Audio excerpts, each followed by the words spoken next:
ಕಲಿಯುಗವು ಹಿಂದೂ ಧರ್ಮದ 4 ಯುಗಗಳಲ್ಲಿ ಕೊನೆಯದು.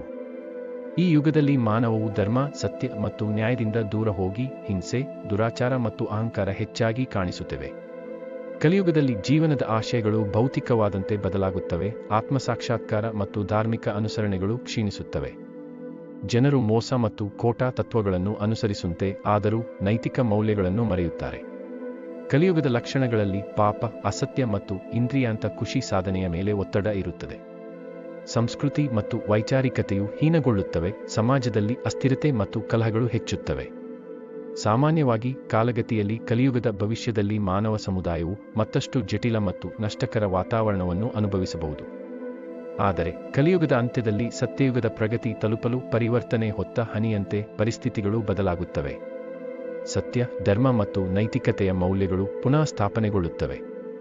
ಈ ಮೂಲಕ ಕಲಿಯುಗವು ಒಂದು ಹಂತವಾಗಿ ಕಳೆಯಲು ಮುಂದಾಗುತ್ತದೆ ಮತ್ತು ಹೊಸ ಭವಿಷ್ಯವೂ ಮೂಡುತ್ತದೆ. ಇನ್ನು ಹೆಚ್ಚಿನ ಮಾಹಿತಿಗಾಗಿ ನನ್ನ ಫಾಲೋ ಮಾಡಿ, ಲೈಕ್ ಕೂಡ ಮಾಡಿ.